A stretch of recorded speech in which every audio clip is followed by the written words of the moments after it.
لا إله إلا الله وحده لا شريك له الكبير المتعال وأشهد أن محمدا عبده ورسوله الكريم الخصال العظيم الفعال صلى الله عليه وعلى آله خير آل وأصحابه والتابعين لهم بإحسان إلى يوم المآل. أما بعد فأوصي نفسي وإياكم أيها المسلمون وأيتها المسلمات بتقوى الله عز وجل فإنه قد فاز المتقون يا أيها الذين آمنوا اتقوا الله حق تقاته ولا تموتن إلا وأنتم مسلمون. Ma'asyiral muslimin, ma'asyiral muslimat yang dirahmati Allah Subhanahu wa taala. Alhamdulillah, dengan izin Allah Subhanahu wa taala kita telah menyempurnakan ibadah salat kita maghrib ini. Mudah-mudahan Allah menerima, mengabulkan doa, harapan dan pinta. Dan sebelumnya Masya Allah kita sudah juga menyelesaikan suatu rangkaian ibadah besar di bulan suci Ramadan. Allahumma taqabbal minna wa tasallamhu minna mutaqabbalah. Semoga Allah menerima amal-amal kita dan mengampuni dosa-dosa serta mengabulkan doa dan harapan serta pinta kita. Amin. Biarlah catatannya, tidak usah kita buka-buka. So kalau kita yang buka banyak hilang. Biarlah Allah SWT sendiri yang menjaganya sampai hari nanti kita bangga membukanya di hadapan seluruh makhluk dari kalangan jin dan manusia di padang mahsyar nanti. Amin.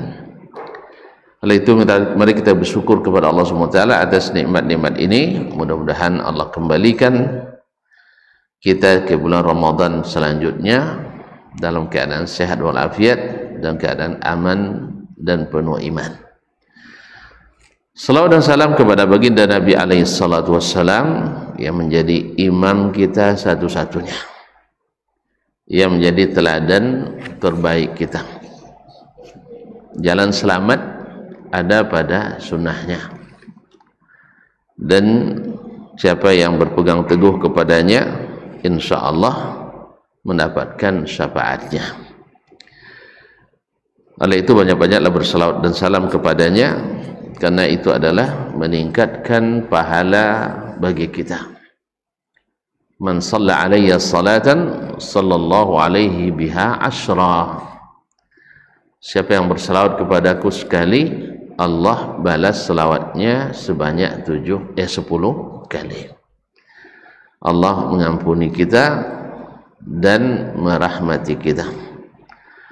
Kaum muslimin, kaum muslimat dirahmati Allah SWT, melanjutkan kajian kita bersama fikih doa dan zikir. Terakhir kita membahas tentang zikrullahi bi asma'ihi wa sifatihi, yaitu berzikir kepada Allah dengan nama-nama dan sifat-sifatnya. Dan itu sungguh mendatangkan makna-makna dan faedah yang luar biasa kepada kita yang berzikir. Alhamdulillah. Yang berzikir dengan menyebut nama-nama Allah SWT, karena seluruh nama dan sifat Allah itu berpengaruh dan punya implikasi pada kehidupan setiap kita.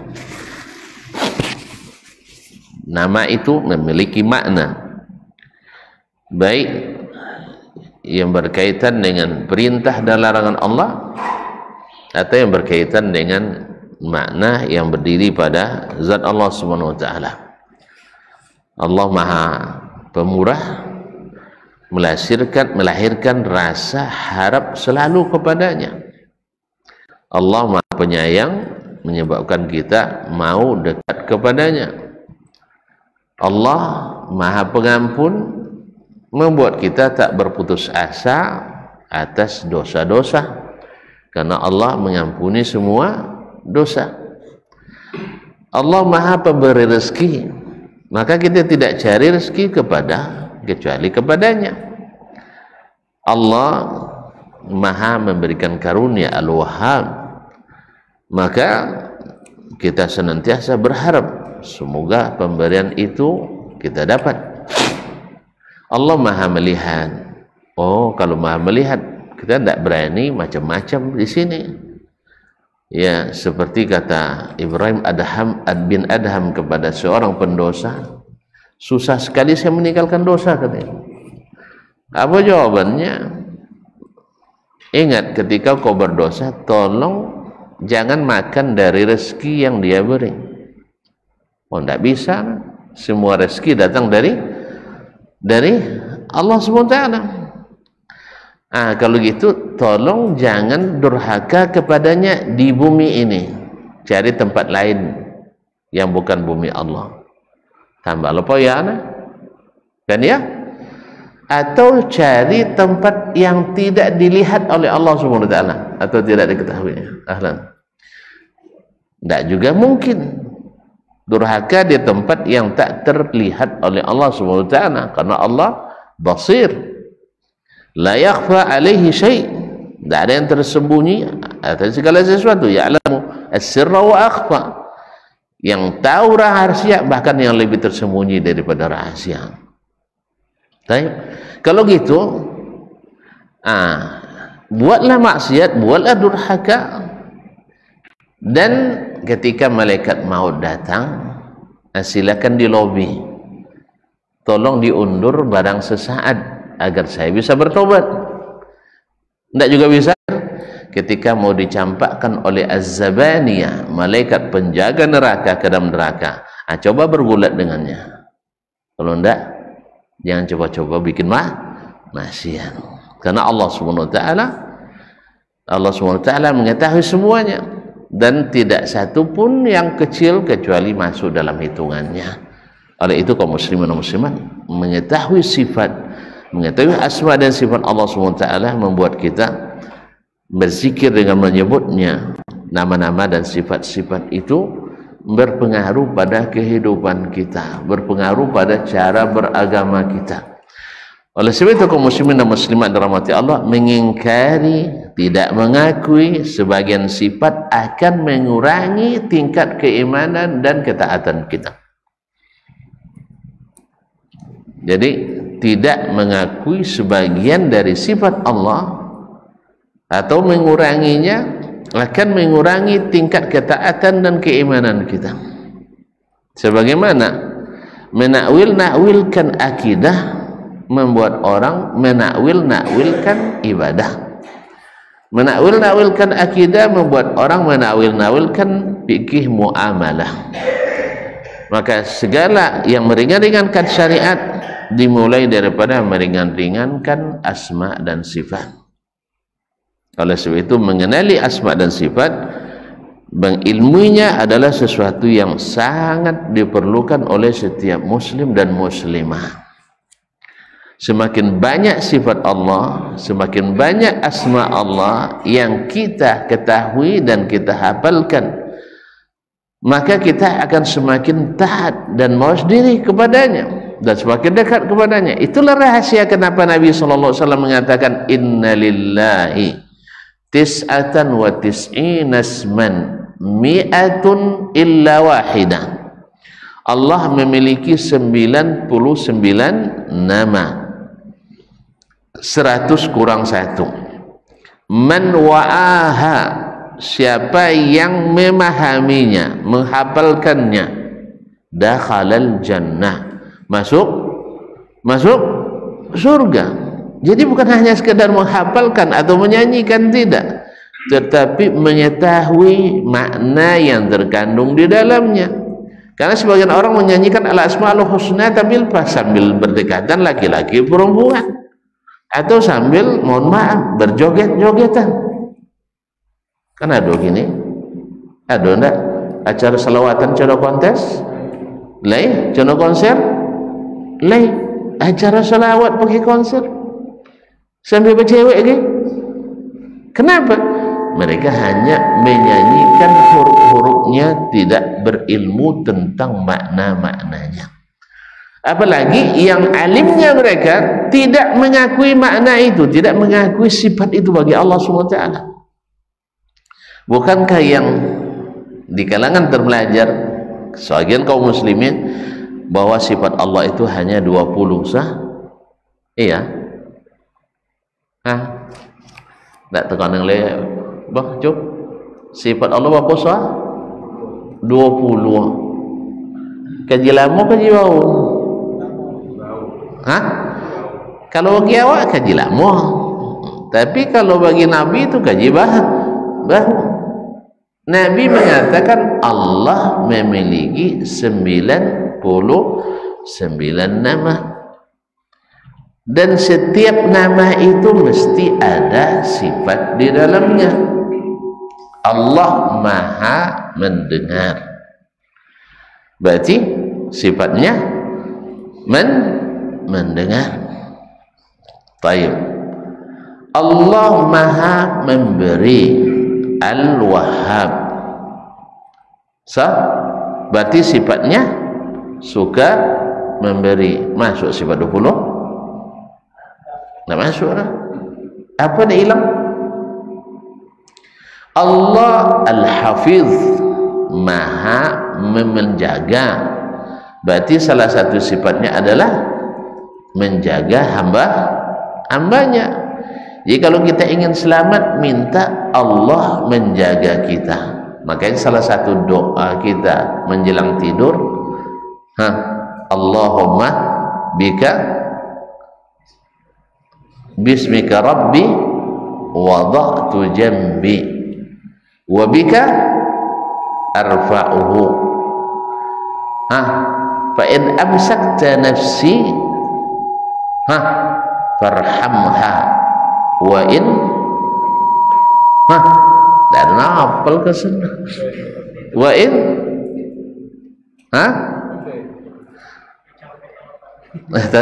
mana wa in arsaltaha fahfadha bima tahfadhu bihi ibadakas salihin. Ya Allah, dengan namamu aku meletakkan bagian samping tubuhku, dan denganmu pula aku mengangkatnya nanti ketika bangun. Kalau kau tahan jiwaku, berarti mati kan? Maka beri dia rahmat. Salah satu sifatnya merahmati. Ada dalam sifat 20? Tidak ada. Berarti lah banyak korting-korting. Kalau banyak korting, makanya pengaruh belajar tauhid dengan sifat 20, dengan pengaruh belajar tauhid dengan Quran dan Sunnah jauh sekali bedanya. Kini yang tanya ke tuan-tuan, mana taat awak kini pada para sahabat Nabi? Apa dia itu? Apa dia itu? Mereka belajar tauhidnya kepada Al-Quran dan Sunnah. Ada sifat 20 zaman Nabi? Ada Nabi macam sifat 20? Tidak. Tidak ada. Karena sifat 20 sangat terbatas. Makanya mereka cepat melaksanakan perintah Allah Subhanahu wa taala. Ketika diperintahkan oleh Nabi sallallahu alaihi wasallam, diperintahkan oleh Nabi, mereka cepat melaksanakan atau lambat? Cepat. Jawabannya zaman sahabat lah. Kini nantanya ke tuan-tuan, mana capek wang Arab kamu haji pada orang awak? Hah? Wih, mana capek omong sajinya awak pada orang Arab? Dah bagi kau awak Arab Saudi. Capek orang awak lah. 3 sebulan saja. Baik? Apa salah awak? Allah musta'an. Nah, subhanallah, mereka lebih cepat mengabulkan panggilan Allah Subhanahu wa ta'ala. Kenapa? Karena dasarnya Al-Quran dan Sunnah Nabi alaihi salatu wassalam. Makanya kaum muslimin dan muslimat dirahmati Allah, kadang-kadang preman di situ habis Quran. Awak ustaz kadang enggak habis Quran. Ya ada, subhanallah. Ada preman situ? Ada. Tapi ketika dah mau azan, berhentinya salat. Kalau awak dah mau azan, beko je lah dumanya, beko duma. Itu bedanya kaum muslimin dan muslimat rahmati Allah. Sebab apa? Kita sering menakwilkan, mereka sering menunaikan. Karena apa? Karena segala yang datang dari Allah dan Rasulnya mesti diterima, tidak boleh ditolak, tidak ada yang boleh diingkari. Ma'asyarul kiram dirahmati Allah, mengenali nama-nama atau berilmu tentang asma dan sifat Allah itu sangat berpengaruh pada kehidupan dan sangat berfaedah. Bahkan ini sebaik-baik ilmu yang kita pelajari. Kenapa? Dengan beberapa alasan. Salah satunya adalah karena tauhid al-asma wa sifat, mentauhidkan Allah dalam nama-nama dan sifat-sifat itu asyraful ulum, adalah ilmu yang paling mulia, wa afdaluha, dan yang paling utama, wa a'laha makanatan, dan yang paling tinggi kedudukannya, wa ajalluha sya'nan, dan yang paling besar pengaruhnya. Apa sebab? Kita sama-sama tahu bahwa yang mengangkat sesuatu ilmu itu adalah apa yang diketahui dengan ilmu itu. Paham tak? Kini mana dek nampak yang godang penghasilan uang? Hah? Mana godang penghasilan uang? Dokter atau guru? Dokter atau guru? Hah? Ini guru tentu gaji dia sekian.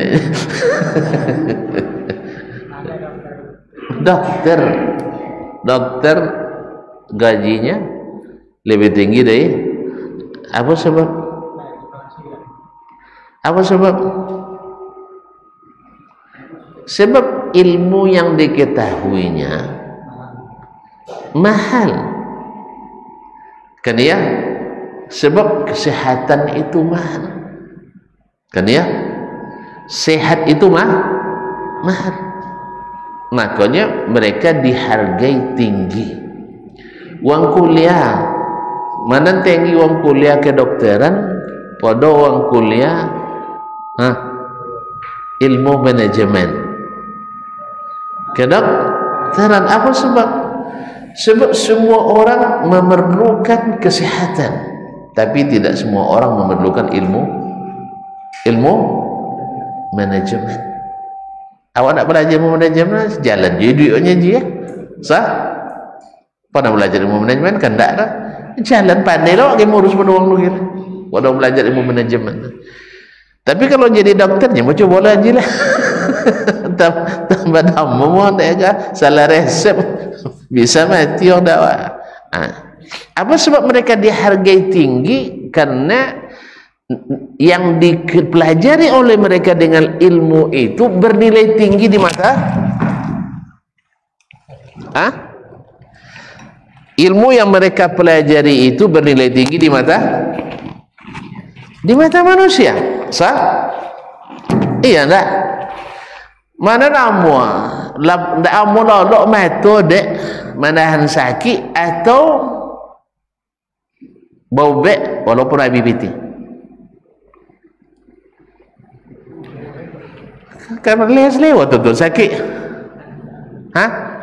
Kalau ada PT semiliar batu buto, mana namu menahan buto atau mobil PT semiliar dah bisa nengok lihat.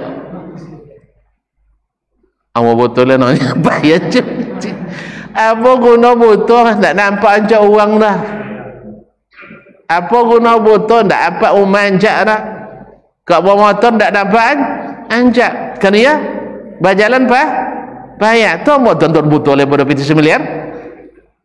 Ayolah payah dah. Jelas buto dah lu. Dah mau kalau buayu dah. Cucu bonda amo kalau mau ayu sayi tak ada PT semiliar amo nahan duai bodo PT semiliar habis jen semiliar 1 triliun ke baben ke uang dong supaya sehat jalannya. Itulah makanya nilainya tinggi sehingga orang harganya tinggi. Nah sekarang ilmu tentang asma dan sifat itu yang dipelajari tentang siapa? Tentang Allah. Mana yang lebih mahal, ilmu kedokteran daripada ilmu tentang Allah? Contoh mahal ilmu kedokteran lah contoh. Makanya Ustaz Najau Tauhid ya di mata manusia tidak berharga dibanding yang mengajarkan ilmu kedokteran. Buktinya dosen kedokteran dibanding dosen usuluddin sama gaji. Woi, enggak ada mahal gaji dosen ilmu kedokteran. Apa sebab? Manusia lebih menghargai manusia daripada Rabb Tuhan manusia. Makanya tidak bisa digaji yang mengajarkan tauhid kecuali oleh Allah Subhanahu wa taala. Makanya para rasul itu selalu mengatakan ma wa in ajri illa 'ala Allah. Yang bisa menggaji saya itu hanya Allah Subhanahu wa taala. Tetapi kalau di mata manusia yang tahu nilai ilmu agama, maka gaji-gaji orang yang mengajarkan agama lebih tinggi daripada mengajarkan yang bukan agama. Makanya Umar bin Khattab menghargai agama atau bukan? Bapa bayi gaji guru Quran dah. Woi, hanya 10 dinar sebulan. Berapa sedinar Ilham? Sedinar. Dah apa ibu kini lebu ya? Nya sedinar do 4,2 gram ame. Dah apa mau juta dia ketua. Dari gaji lamu tu. Berapa segram ame kini? Berapa sampai nak boleh ambil segan saya pula 800 ribu masa apa sama kilo. Rp1,700,000 tu lainlah. Dokek kena. Sedinar 7.140.000. Cak kalian 10 71 juta gaji guru TPA di masa Umar. Tapi di masa Umar Bakri di masa Umar Bakri berapa? 700.000 semester, potong pajak mulai persen. Apa sebab? Kita hidup di zaman orang tidak menghargai ilmu Al-Quran. ilmu Al-Quran dan Sunnah. Apa sebab? Kita semuanya serba materialis. Badan kita lebih dihargai daripada hati kita. Bahkan kaki lebih berharga dari kepala. Tak percaya? Mana tinggi gaji Ronaldo, podo Pak Habibie.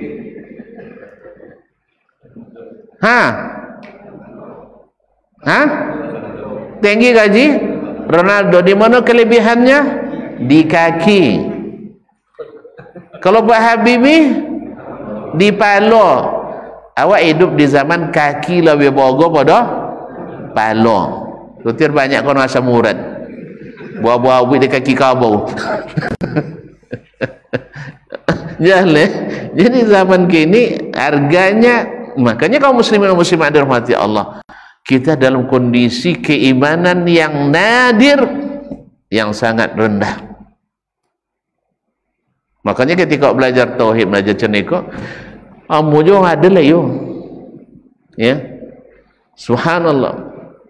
Jadi kaum muslimin dan muslimat, belajar tentang Allah pasti lebih berharga daripada belajar tentang makhluk-makhluk Allah. Karena Allah lebih bernilai daripada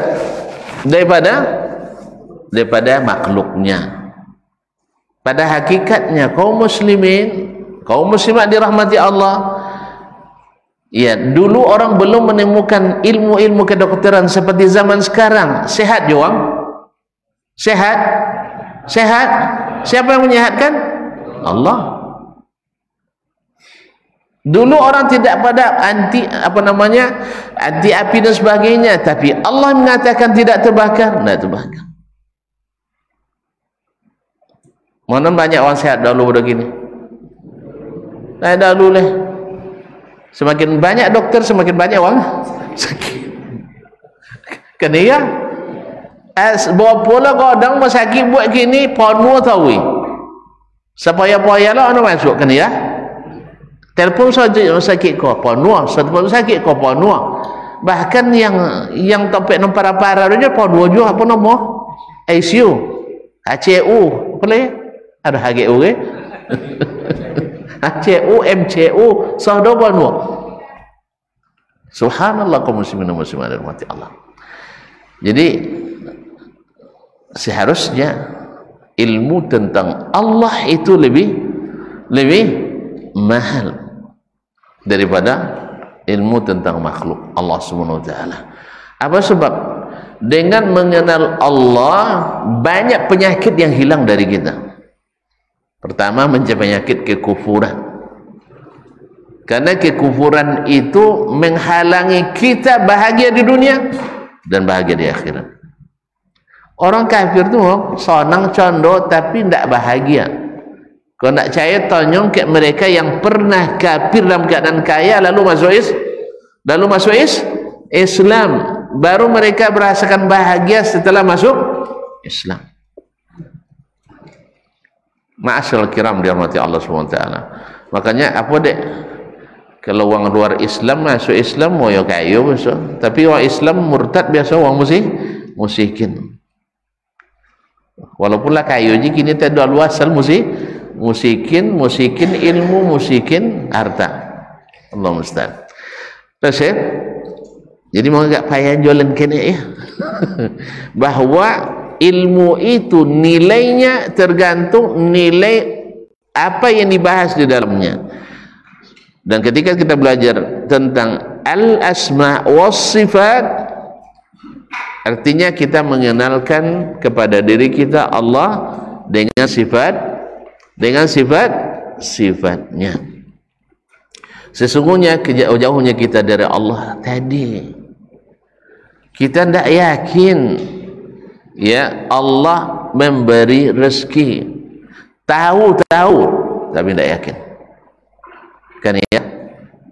Kan ya kini sodoang tentu mokok bahaya, kan ya bu ya, tentu sodoanya nan yakin tidak. Masa meninggalnya menguntungkan, cayo lay yakin tidak. Mosong solat berjamaah lebih afdal daripada solat sendiri. Antunya yakin? Tidak. Saya yakin bahwa Allah tahu kita berbuat alun lahir ni tanglah dan pelajari dunianya. Yakin? Tidak. Tahu tak bahwa memudahkan urusan orang lain, Allah mudahkan urusan kita? Tentu. Yakin? Tidak. Bahwa apa yang Allah takdirkan untuk kita akan kita dapat, sekalipun orang semuanya bersubuhat untuk menghalangi, tetapi yakin tidak. Ya, bahwa rezeki kita tak tertukar, yakin. Apa percaya? Yakin? Tidak. Tahu? Itu muslimin dan muslimat dirahmati Allah SWT. Nah, dengan ilmu ini kita akan diajarkan meyakini bahwa sesungguhnya Allah SWT memiliki sifat-sifat yang sifat itu mengandung makna-makna yang kita butuhkan. Ketika kita sakit, kita butuh asy-syafi, Allah yang menyembuhkan. Dokter tidak asy-syafi, dokter hanya memberi obat. Sahih? Dokter hanya memberi dawa. Makanya Al-Quran disebut Allah sebagai syifa, bukan dawa. Apa beza dawa je sifatnya? Abenya dawa ubat, tapi kalau syifa penyembuh. Al-Quran menyembuhkan. Terbukti Al-Quran menyembuhkan. Kalau orang kafir juga bisa botan menjadi orang beriman. Penyakit yang paling susah dia bukan penyakit hati, bisa sehat dengan Al-Quran, apalagi penyakit fisik. Penyakit fisik. Ada seorang ibu-ibu batuju orang dokter menangani anaknya, spesialis batuju orang mau nyambung anak kedek tadi, balita pun. Akhirnya mereka menyerah, tidak akan bisa bola pulang. Tapi Omah subhanallah selalu mengatakan dari lisannya, Allahu syafi, yang menyembuhkan itu hanya Allah. Tidak pernah putus dia bacakan Quran, tamat balik lagi, tamat baca Quran kepada anaknya. Dokter menyerah, dia bawa pulang. Akhirnya dia terapi dengan Al-Quranul Karim, tidak berhenti dia baca siang malam. Ya, bila pergi solat je berhenti, atau makan atau istirahat. Subhanallah, Allah izinkan sehat, hilang seluruh penyakit. 7 spesialis apa namanya, ketikanya ngandung kembali, adiknya datang ke dokter, salah satu dokter kandungan atau dokter anak yang menangani anak tadi. Setelah lahir dibawa anak itu, tentu heran, ikut siapa? Dek saking serodoknya bos saja mak pagi lah pelik kan. Ikut siapa? Ikut si Bulan. Tidak kan tidak apa nomornya berbulan-bulannya menangani yang dulu. Iya. Subhanallah. Ini mereka mengakui bahwa kemampuan manusia itu terbatas. Maka manusia tidak bisa menyembuhkan. Maka Ibrahim ketika mengatakan wa idza maridtu fahuwa yashfini, apabila aku sakit dia yang sembuhkan, bukan yang lain. Maka kita perlu itu. Ketika kita dalam keadaan berdosa, kita tahu ada Rabb Al-Ghafur yang maha mengampuni, Ar-Rahim yang maha penyayang, At-Tawwab yang maha menerima taubat. Maka hilang rasa putus asa kita. Orang kalau berdosa, kuat apapun, sepreman apapun, kalau buat dosa pasti tidak nyaman, kecuali sudah tidak ada sedikit pun iman. Kalau masih ada Islam, ada iman di hatinya, pasti tidak nyaman. Walaupun dia bercoba untuk mencak-mencak, menari, pergi ke kokobalam, melagu, menari dan sebagainya, tidak hilang rasa khawatirnya itu. Kapan baru hilang? Ketika dia kembali kepada Allah yang maha menerima taubat. Ma'asyiral kiram dirahmati Allah SWT. Dan ketika kita tahu bahwa Allah syadidul iqab, dahsyat hukumannya, kita tak mau berbuat dosa. Lihat ketika dihukum Allah diterapkan bahwa siapa yang membuat kesalahan ini hukumnya, membunuh dikisas, mencuri dipotong tangan, berzina dicambuk, minum khamar dicambuk, bukan dengan penjara yang pagi masuk sore, enggak. Ini kita semuanya penjara, cilok penjara juga, nipu penjara juga, zina dilu penjara juga, Allah musta'an. Enggak. Akhirnya subhanallah menciptakan negeri paling aman di dunia. Walaupun semua orang menghujat, tapi itu kenyataannya, negeri paling aman di dunia menurut versi Perserikatan Bangsa-Bangsa. Tidak bisa dimungkir. Dan paling makmur pula di dunia. Allah berjanji, walau anna ahlul qura amanu wattaqau lafatahna alim barakati minas sama'i wal ardh. Kalau kalian beriman, penduduk negeri-negeri beriman dan bertakwa, kami bukakan keberkahan yang turun dari atas dan yang tumbuh dari bumi. Mana subur awak pun ada diharapkan? Mana banyak ayu ke awak pun ada keinyo? Tumbuh-tumbuhan mana perlu ayu atau perlu kasiak? Ayu, sah? Taib. Mereka berkabun bangkun ayu. Awak ayu berserak dia sangat, saya kalau tahun dah belum jadi kan. Jadi kaum muslimin dan muslimat, tetapi mereka bisa swasembada kebutuhan pokok, kita kok tidak tahu swasembadanya. Balobio hasil bumi podo yang dibutuhkan oleh rakyatnya, kurma di Arab Saudi, masa di situ dulu. Kini lalal pun tinggal tak abin terlihat tu tak ada kurma lah. Masih kurma mereka menanam atau kurma yang terdata di situ ada lebih kurang 6.500.000 batang. Berapa? 6.500.000 batang. Kebutuhan konsumsi untuk mereka orang Arab Saudi hanya memerlukan 1.600.000 batang. Lebih makanan mereka. Berarti tinggalnya 4 juta 900.000 batang. Itu bisa mereka mereka jual ke luar negeri. Makanya bila lah tuan-tuan datang PAJ, pe umrah, pernah kehabisan kurma? Tak pernah dia? Kalau awak kau dak putih doyan rambutan boye gula, mereka tak pernah putus. Piti, mana banyak pitinya peti-peti awak? Pernah tuan-tuan nyumbang kakian? Tak ada kan? Nak nyumbang kamai? Sakodok-kodok kan ya? Kia mau cetakan sitan sampai kamai. Awak negeri Islam terbesar ada musab cetakan awak sampai kakian? Tak. Musaji uang sitan dibuat siko banyak.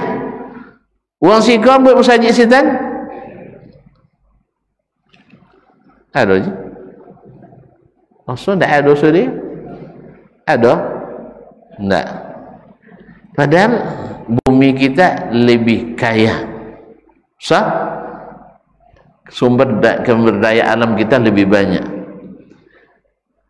Laut banyak ikan, gunung banyak ome,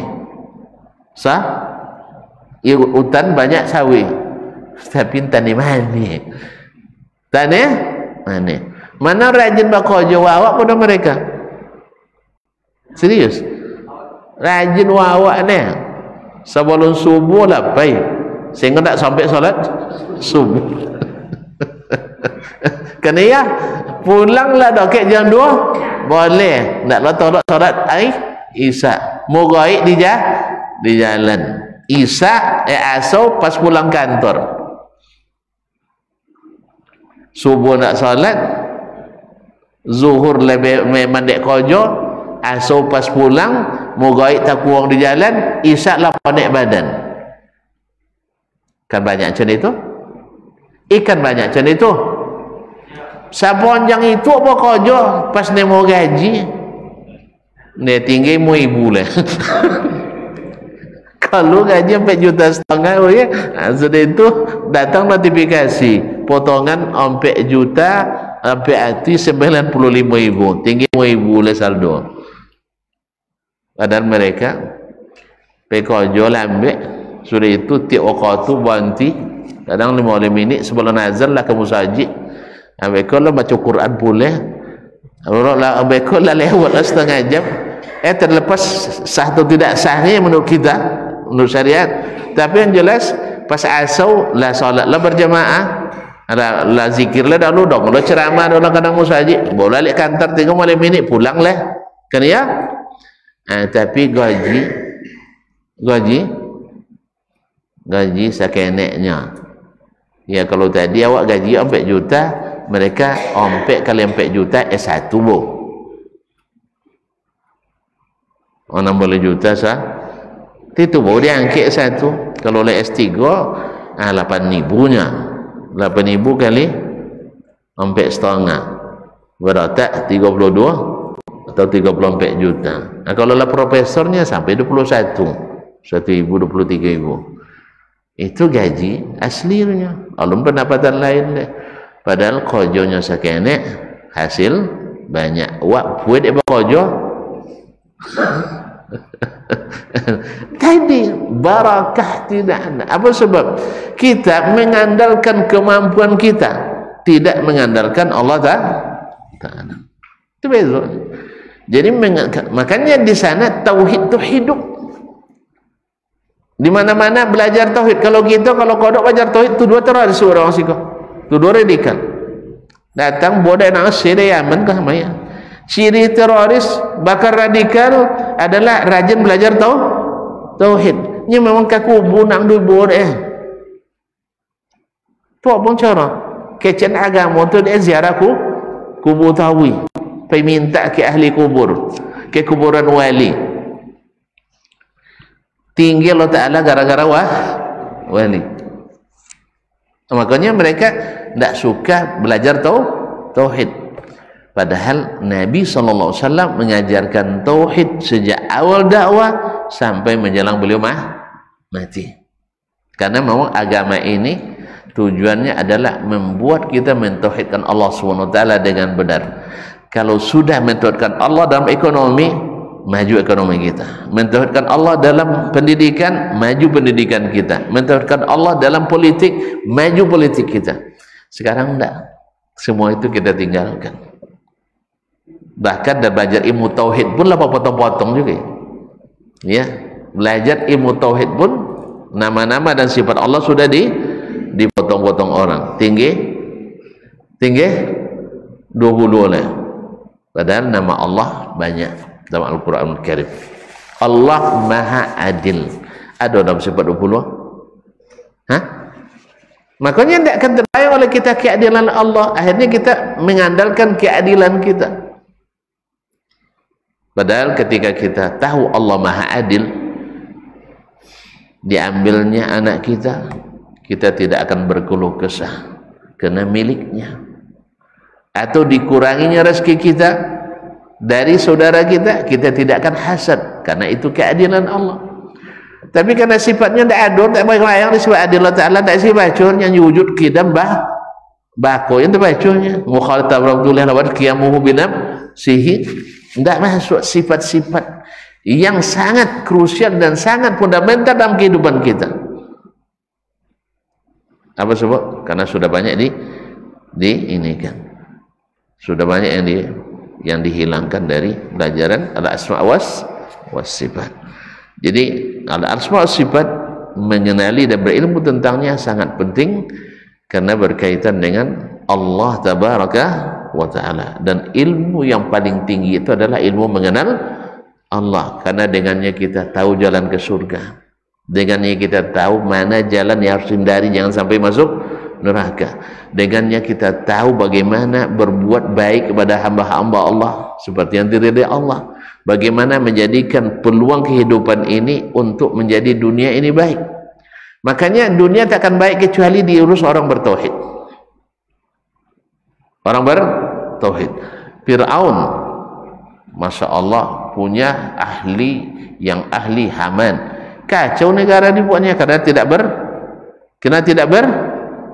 bertauhid. Namrud, raja besar, kacau negara karena tidak bertauhid. Dan seluruh yang kurang tauhidnya tidak akan memajukan negara. Kapan baru maju negara? Bila bertauhid. Sebenarnya sesuai dengan dasar negara kita, Pancasila. Yang pertama, ketuhanan yang Maha Esa, harus bertauhid. Jadi kalau ada pemimpin yang tidak melaksanakan itu berarti melanggar dasar pertama negara. Kalau dia ikut berbuat syirik, berarti dia melanggar dasar pertama. Maka tidak maju. Lihat, kita tambah maju atau tambah maju atau tambah mundur kita? Wih, apa indikasinya? Indikasinya bukanya lah Pancasila itu terapkan bagi kehidupan sehari-hari. Ketuhanan yang Maha Esa. Kebanyakan umat sekarang bertauhid atau tidak? Wih, betul atau enggak? Enggak. Berarti kita sudah melenceng dari misi negara atau dasar negara. Kedua, kemanusiaan yang adil dan beradab. Ya, lihat doanya enggak? Berarti kita belum maju juga. Ketiga, persatuan Indonesia. Semakin bersatu kita semakin berseteru. Kini sampai miliar RT bantah. Kerja aja. Miliar RT lah bantah. Tapi biar bagus juga, lebih orang tahu bahwa demokrasi ini merusak. Demokrasi itu merusak. Dulu lecek milih presiden, wak bantah. Sah? Kan ya? Milih anggota dewan berbantah. Kini enggak. Milih bini pula bantah. Allah mustahil. Milih RT lah bantah. Apa sebab? Tadilah. Karena memang yang menjadi kita bukan lagi persatuan dan persatuan yang sesungguhnya, tapi kesatuan dan persatuan yang sama dengan kita, yang kepentingan dengan kita. Kalau tidak kepentingan, berarti bukan kawan. Kalau lah mulai berbantah, payah dia melelong weh. Kan dia? Lah mulai bantah siapa yang melelong. Soalan sudah soalan lelong, tidak ada cerita orang. Tidak ada cerita orang. Allah musta'an. Maka jangan dimulai berbantah. Yang keempat, kerakyatan dipimpin oleh hikmat, kebijaksanaan dan permusyawaratan. Lain awal. Jauh juga tidak banyak Nabi, apalagi keadilan sosial bagi seluruh. Makanya kita tidak maju karena jauh dari dasar-dasar negara kita. Nah, kalau di masa permukaan zaman Nabi, Al-Quran dan Sunnah, maka diukur yang Al-Quran Sunnah. Makanya Arab Saudi sekarang Al-Quran dan Sunnah. Ukur mereka Al-Quran Sunnah, bukan dengan pemahaman kita. Ukur dengan Al-Quran dan Sunnah. Terlaksana tidak Al-Quran dan Sunnah situ? Al-Quran mengatakan apabila disirukan solat Jumat, tutup segala kegiatan. Lady buat dan Allah?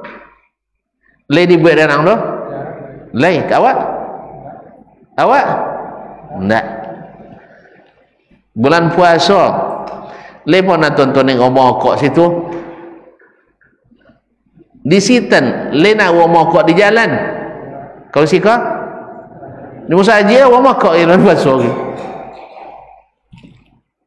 Berarti kita tidak jalan. Zakat mereka 5 zakat. Seharusnya awak lebih banyak zakat kepada mereka. Tapi ternyata zakat mereka lebih banyak. Ini jumlah awak lebih banyak. Ala kulli hal. Tapi sebagian mereka yang menerima zakat banyak. Mas kok tu?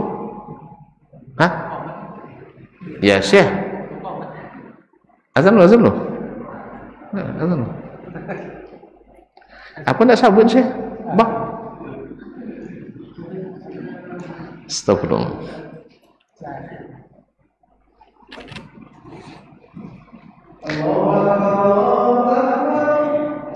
Allahu Akbar.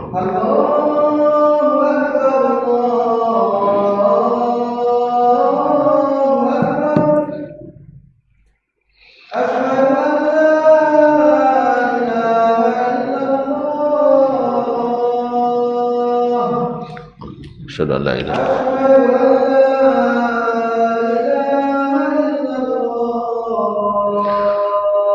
Asyhadu an la ilaha illallah.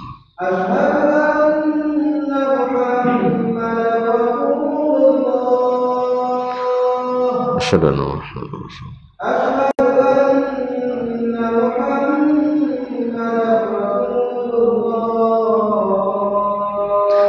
Asyhadu anna Muhammadan Rasulullah.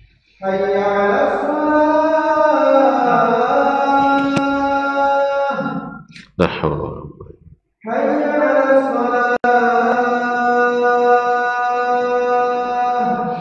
la haula wa la quwwata la haula wa la quwwata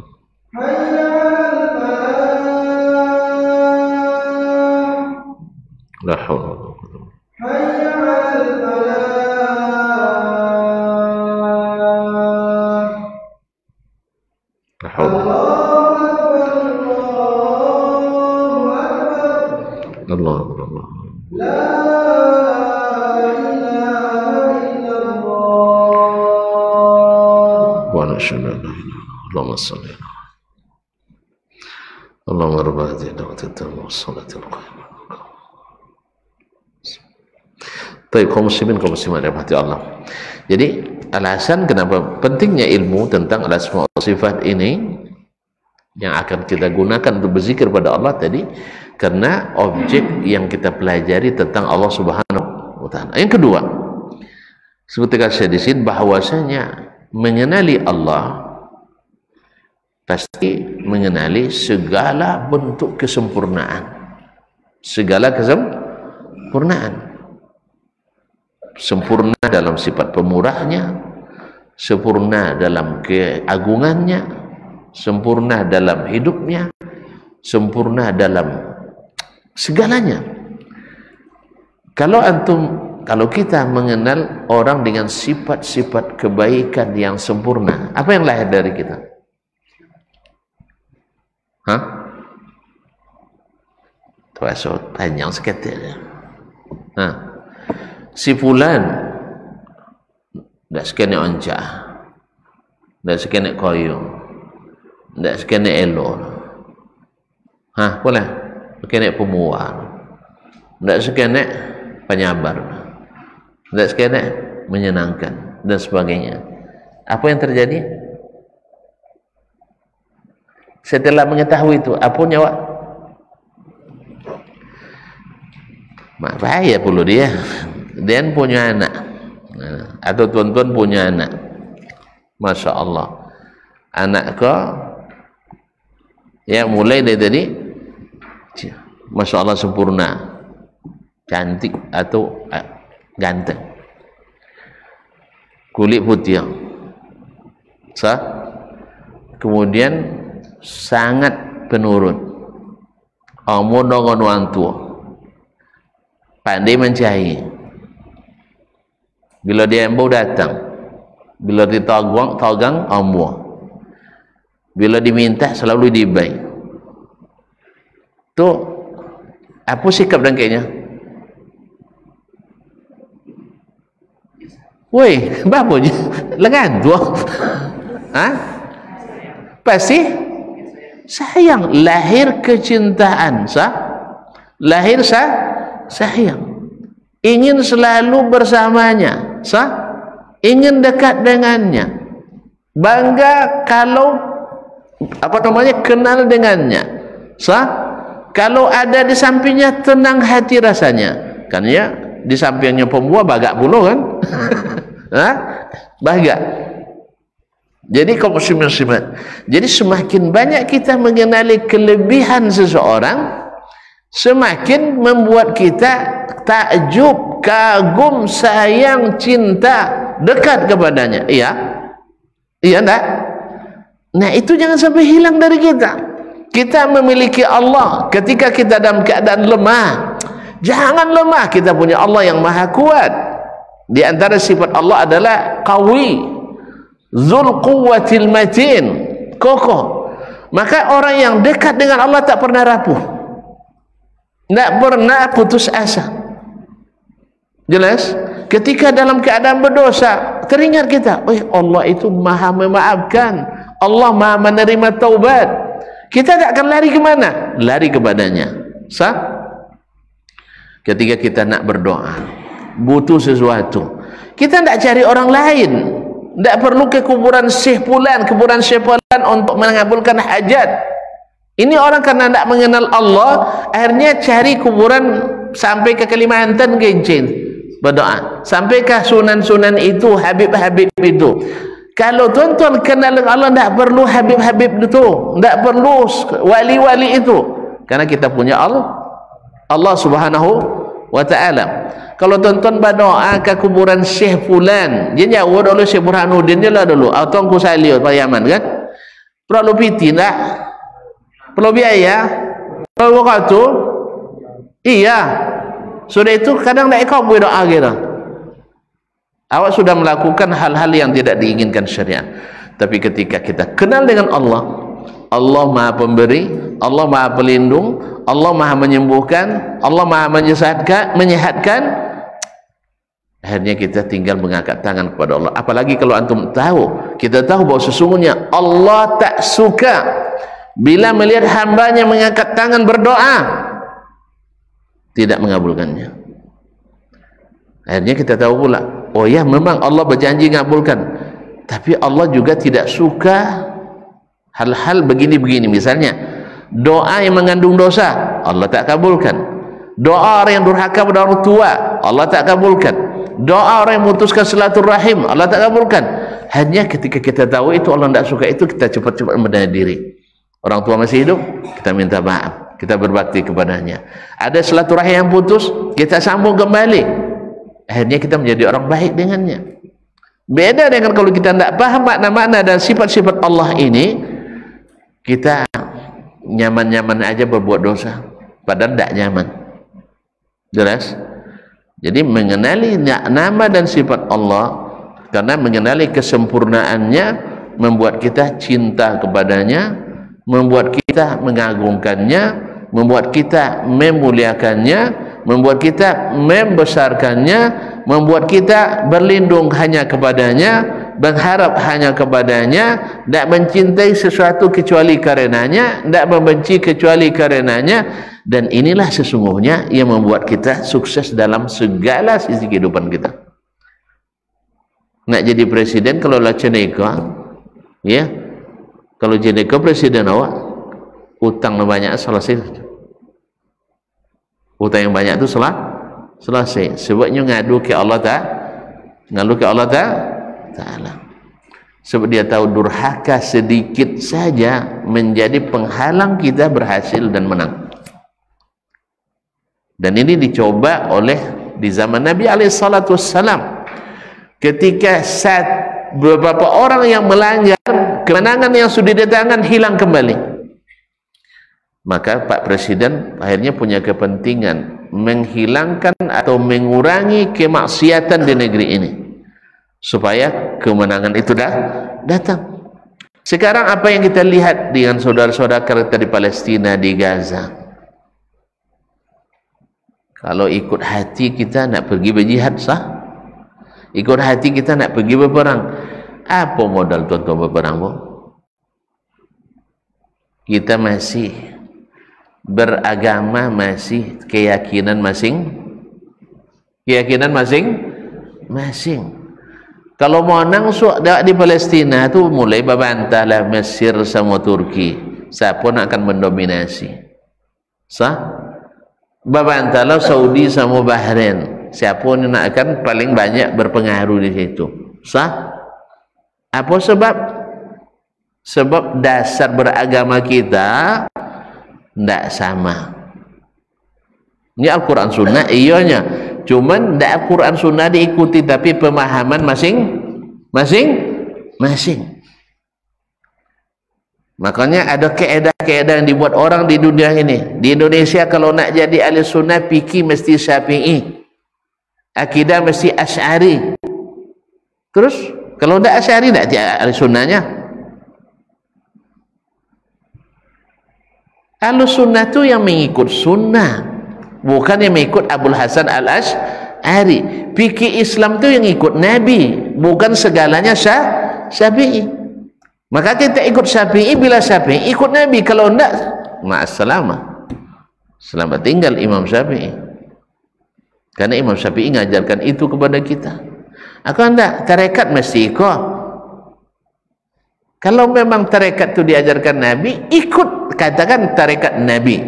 Tasawuf itu sah menurut Nabi, tasawuf Nabi. Fikih Nabi sah? Jelas? Kan enggak? Pindah ke Malaysia lah lain lah tarekat lah, ahli sunnah. Pindah ke Jepang lah lain lah ahli sunnah. Inilah tanda kesesatan nyata. Ahli sunnah itu yang mengikut sunnah Nabi sallallahu alaihi wasallam. Kalau sudah sampai pada taraf ini, pergilah berjihad. Kalau sekarang, sebab kaum muslimin dan muslimat, satu sunnah saja ditinggalkan oleh kaum muslimin, memperlambat kemenangan. Memperlambat kemenangan. Contoh di perang Uhud, Nabi perintahkan tukang panah 50 orang. Kau tak nampaknya Jabar Rumat, tukang panah di situ terlihat kalau panah umur oleh Allah kan jasa apa apa jipe jodoh itu salah. Nah, itu panah asal tapi tampil tentunya kan alai. Jadi disuruh 50 orang, jangan tinggalkan tempat ini. Jelas tak perintahnya? Jelas. Menang atau kalah? Jelas tak? Jelas? Jelas. Mulai peperangan, menang kaum muslimin dengan izin Allah. Orang kafir Quraisy dah lari, meninggalkan barang-barang. Sudah itu apa yang terjadi? Terjadi apa namanya? Mereka sudah menganggap perang usai, mereka meninggalkan senjata. Senjata kan ada dulu pengikir kan, abah tinggal batang doket, nak jauh doket, sibuk mengumpulkan rampasan perang.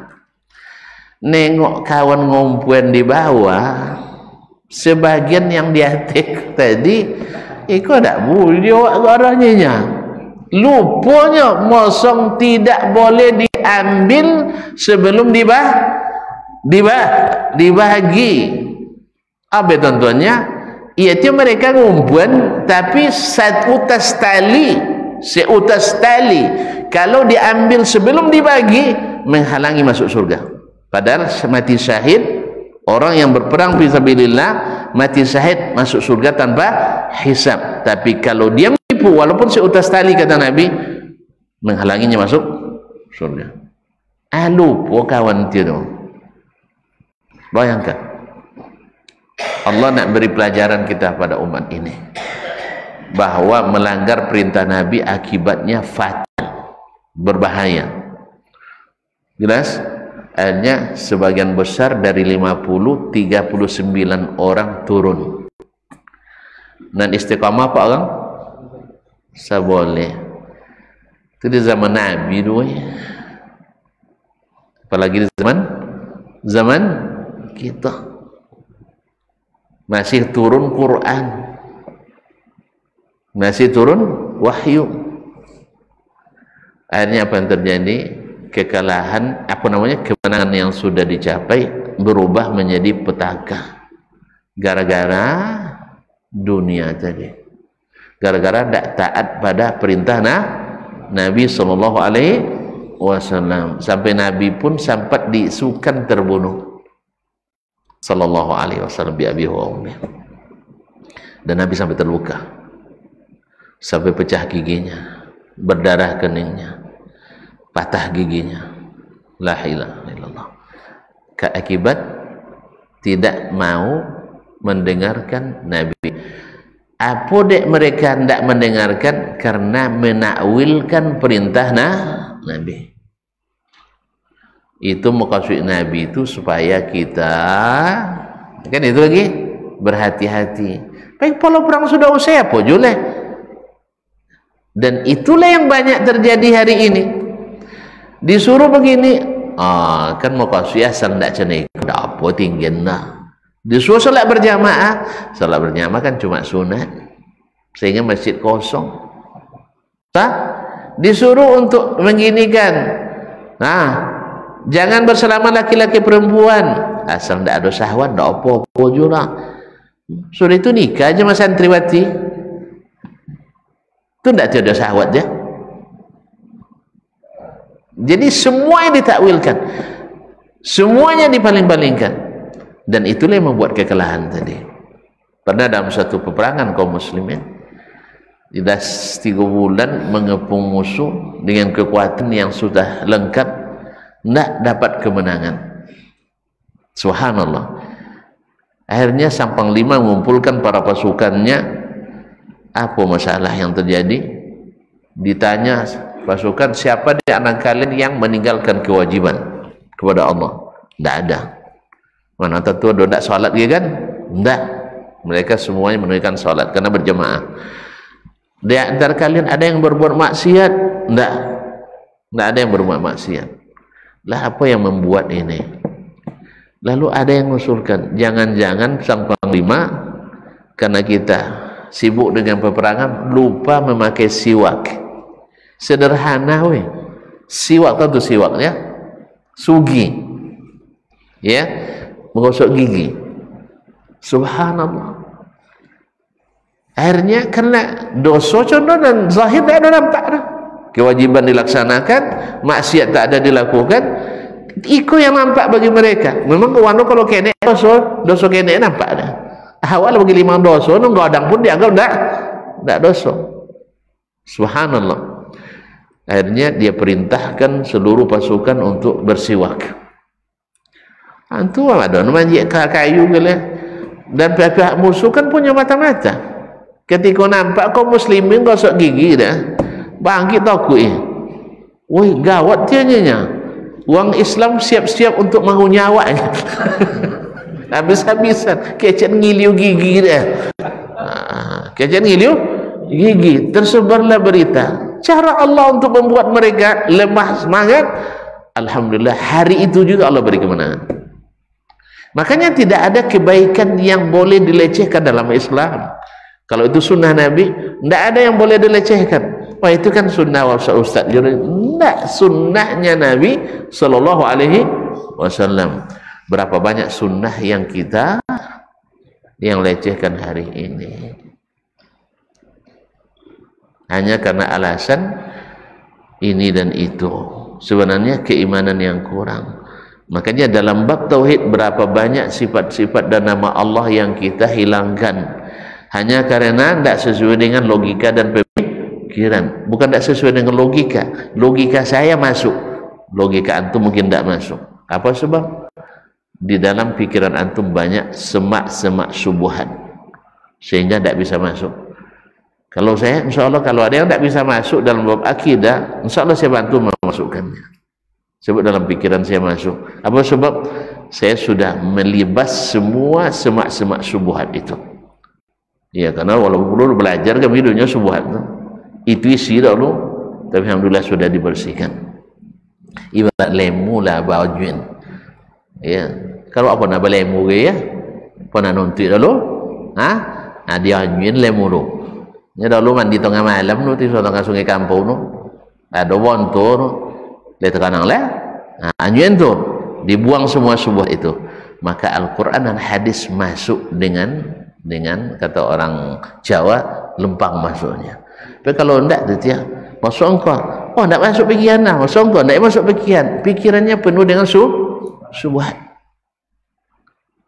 Kalau dulu sahabat enggak, mereka memang buang subuhat jahiliyah itu, sehingga kalau Nabi yang katakan pasti benar, walaupun tak masuk akal menurut sebagian, akalnya yang tidak sampai, bukan karena tidak masuk akal. Jadi kalau ada yang bilang nanti masalah akidah masuk akal, insya Allah saya siap membantunya untuk masukkan ke akal, tapi dengan syarat mau membuang syubhat itu.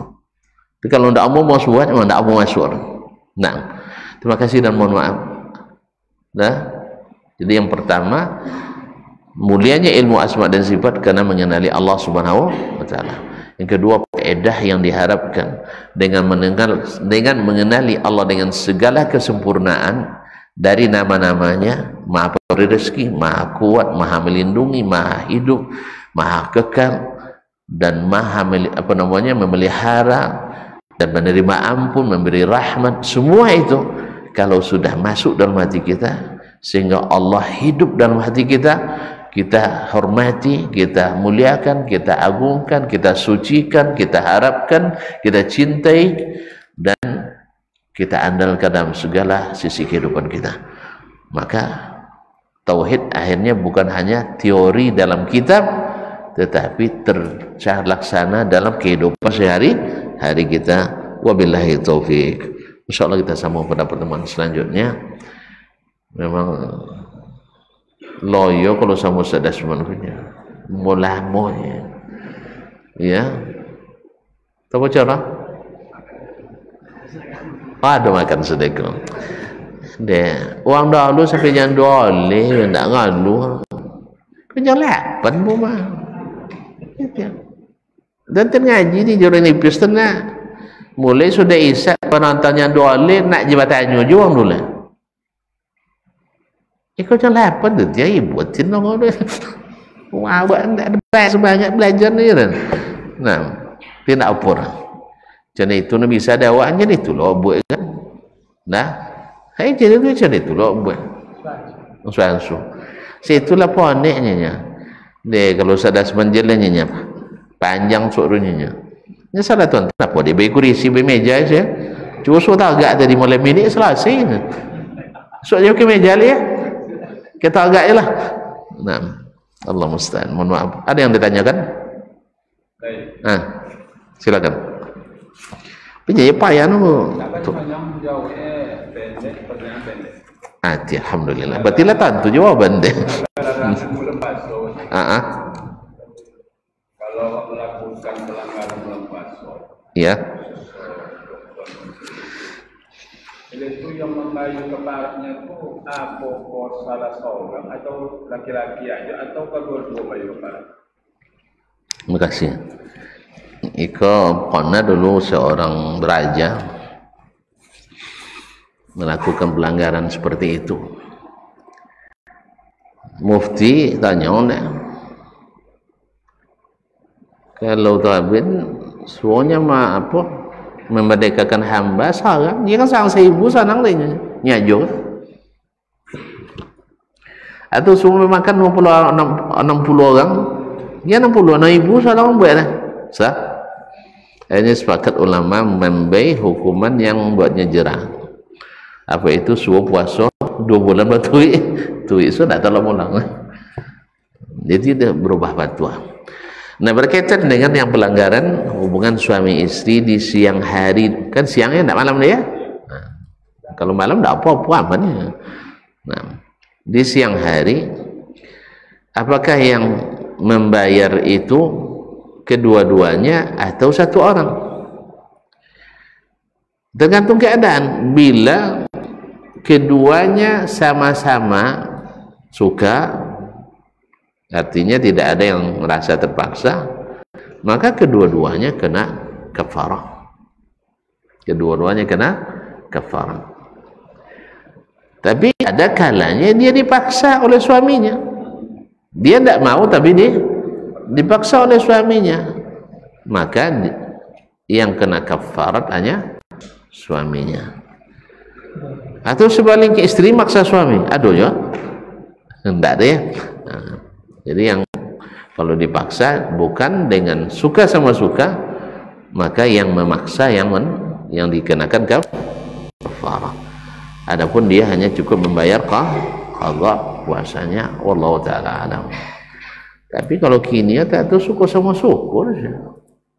Makanya untuk itu kalau sempat kita tahu keadaan orangnya seperti betul aja tadi, itu memang konon kedua. Nah, dikenakan ke keduanya. Wallahu taala. Karena itu masalah dalam Rasulullah Sallallahu alaihi wasallam. Ada beberapa ada biasanya terbimbing. Orang-orang di perang malah menyebutkan itu disebut Muhammad alaihi salam. Terketahui kami yang dikenal dari orang bilang Muhammad Sallallahu alaihi wasallam. Jadi apa itu namanya ada atau bagaimana? Baik. Barakallahu fikum. Pertama, ini apa dia dibuat aja? Apa dia tulis juga ya? Ini sebab nama Allah, nama Rasul bukan untuk dituliskan di dinding, bukan juga untuk jadi hiasan dan kaligrafi. Bahkan termasuk tanda-tanda kiamat adalah rumah-rumah Allah itu jadi dihiasi.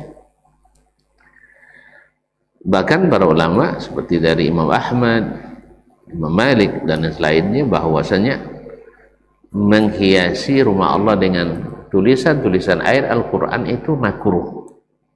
Ya, walaupun tak sampai haram. Makruh. Karena apa? Karena tidak ada di zaman atau tidak dianjurkan oleh Nabi SAW. Jadi kalau tidak ada, bagus. Nah, sekarang permasalahan ditulis orang. Kemudian sebelah kanannya nama Allah, Allah Jalalu, sebelah kirinya nama Nabi Muhammad SAW. Sebenarnya alasan filosofis ini pun sebenarnya datang juga dari kaum sufi yang menyetarakan Allah dengan Muhammad SAW. Seperti yang disampaikan, nur Allah hakikatnya adalah nur Muhammad. Ada yang mengatakan Muhammad itu adalah nama dari Allah Ta'ala. Kan ya? Macam-macam kaji. Jadi dasar itu sebenarnya menyetarakan sebelah kanan Allah, sebelah kiri, ini berdasarkan hadis palsu, di mana ketika Nabi Adam alaihissalam bertaubat setelah memakan buah syajaratul khuldi, yang menamakan khuldi itu ada iblis. Ketika dia bertaubat, dia lihat di aras. Ini lucu juga, ini mereka tak percaya Allah di atas aras. Tapi ketika dia bertobat sujud kepada Allah di aras, ada citonya, hadis palsu kan? Cayo di palsu, di nasahnya tak cayo. Itulah. Nah, jadi terlihatlah di tiang aras tulisan Allah Muhammad. Lalu Adam bertanya, siapa Muhammad kah? Lalu dijawab oleh Allah SWT, ini adalah cucumu yang akan saya ciptakan dan namanya Muhammad, jadi Nabi akhir zaman. Oleh sebab itu mereka berkeyakinan bahwa Nabi Muhammad itu sudah ada cahaya nurnya diciptakan sebelum, bahkan lebih dulu dari diciptakannya pena, lebih dulu daripada segalanya. Sebelum menciptakan makhluk sudah ada nur Nabi Muhammad sallallahu alaihi wasallam. Dan banyak teori-teori pada hadis ini. Ada hadis yang tidak bersalah, hadis palsu. Iya. Jadi kata Adam waktu itu, ini tidak mungkin Allah menyandingkan namanya dengan nama Allah, tidak mungkin menyandingkan nama Muhammad dengan namanya kecuali dia punya kedudukan khusus. Akhirnya dari situlah di mana-mana selalu ada tulisan Allah Muhammad. Jadi ini bukan dari Nabi SAW, tapi tafsiran dari hadis sebagian orang. Ya, sebagian karena dasar nggak tahu sama sekali, mungkin nggak tahu di hadis pun nggak tahu gitu. Sebagian karena nampak muswaji atau ada tulisan Allah Muhammad dibuat pula. Nah, mudah-mudahan seperti itu karena nggak tentu lah. Ya tidak lebih dosa kan. Oleh sebab itu maka tidak dianjurkan untuk menuliskan kaligrafi atau nama Allah dan nama Rasul di masjid, itu tidak dianjurkan. Tapi kalau sudah ada jadi untuk Allah sebelum minta izin ke pengurus kan, baiknya di masalah Ini tidaklah sampai ke haram insyaallah taala, tidak sampai kepada haram, tapi tidak dianjurkan. Nah, masalah dituliskan alaihi salam bukan sallallahu alaihi wasallam. Pertama, berbaik sangka juga mungkin yang menuliskan itu kaligrafernya lupa. Dia kodok menulis alaihi salamnya kan itu ada nama nabi yang lain gitu buat dia semua. Nah, tinggal dia sallallahu alaihi, enggak alaihi salam tertulis lagi. Nah, nabi lain kan alaihi salam. Sedangkan nabi kita sallallahu alaihi wasallam. Mungkin dia lain tadi kekunan. Yang kedua, andainya sengaja, insyaallah tidak cuma salah. Ya, nak mengucapkan salam saja ke Nabi tanpa salawat juga tidak menyalahi. Tidak menyalahi. Karena sebelum salawat diperintahkan sudah ada juga salam kepada Nabi alaihi salatu wassalam. Misalnya dalam salat tasyahud kita membaca di tasyahud awal, assalamu alaika ayyuhan nabi wa rahmatullahi wa barakatuh. Sebagian ulama di tasyahud awal kan tak baca selawat. Sah? Di tasyahud awal ada baca selawat? Iya, tasyahud awal tak boleh, tasyahud awal lainnya kan? Ada baca selawat? Ada. Dalam mazhab Syafi'i baca selawat. Tapi dalam mazhab Imam Ahmad dan kalau nak salah buat Abu Hanifah, di tasyahud awal cukup sampai asyhadu an la ilaha illallah wa asyhadu anna muhammadan abduhu wa rasuluh. Habis itu naik ke rakaat ketiga. Nah, sesuai dengan pertanyaan tadi, mengucapkan salam saja kepada Nabi sah atau tidak? Sah. Jelas? Tidak, walaupun tidak digandengkan dengan selawat. Jadi insyaallah tidak masalah. Wabillahi taufiq. Digabung lebih bagus, tidak digabung juga tidak, bismillah, tidak menyalahi sunnah dengan izin Allah SWT. Tapi dalam mazhab Syafi'i, karena nama Nabi disebut, mereka juga menganjurkan baca selawat setelah syahadat tadi. Paham? Nah, jadi ada yang baca selawat sampai akhir di tasyahud awal, ada yang tidak baca selawat. Nah, berarti mengacu kepada yang tidak baca selawat berarti memisahkan salam dengan selawat, tidak menyalahi. Wallahu taala a'lam. Baik, barangkali sampai di sini kajian kita malam ini, mudah-mudahan bermanfaat dan jangan sampai losin tak? Ya. Kalau terlalu panjang kurangi bang ya. Ya bang? Kurangi itu tambah dulu bang? Hah? Ya sebenarnya tergantung. Awak makan sampai 2 jam setengah tak tahu lomo, iya. Mana tuan-tuan makan sampai 2 jam setengah tak tahu lomo? Jangan tak pernah pula. Dari jam 11 duduk lah. Lazan tu tak peduli nazan tu kira. Lah jam 2 setengah apa kalau dia makan tu? Kan dia? Ida wah. Tak ngaku lah. Wak pun nak makan so azan. Ya. Selewah-lewah tak nyabik-nyabik lama dah.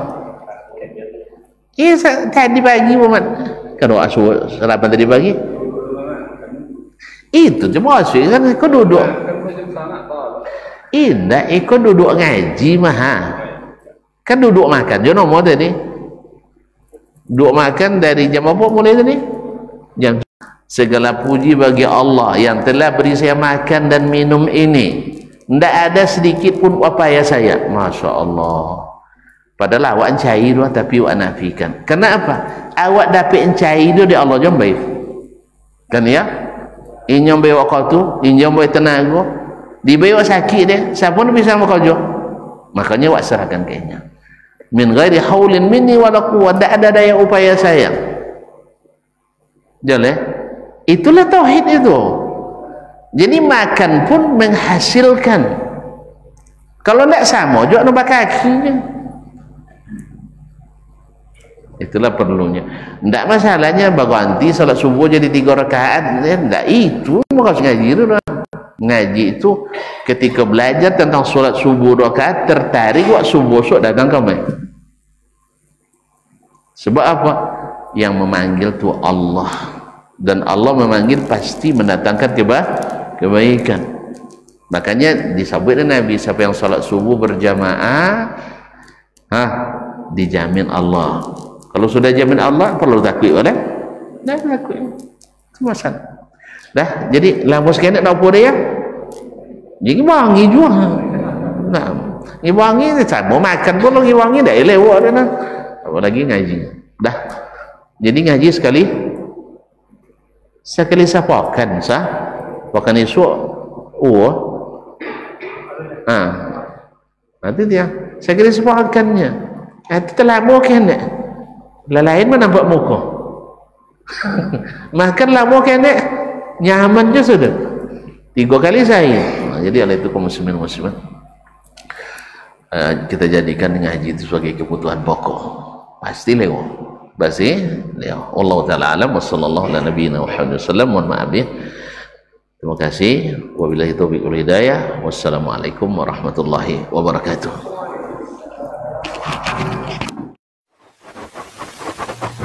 Barometer amal kita saleh tak salehnya di salat kita. Bila salat kita ikhlas dan sesuai dengan sunnah Nabi SAW, maka insya Allah amalan yang lain mengikut. Ini aktivitas ini membantu saya di akhirat atau akan menyulitkan saya di akhirat? Kalau seandainya perbuatan itu ternyata akan menyulitkan kita di akhirat kelak, tinggalkan perbuatan itu. Anta ni'mal jund.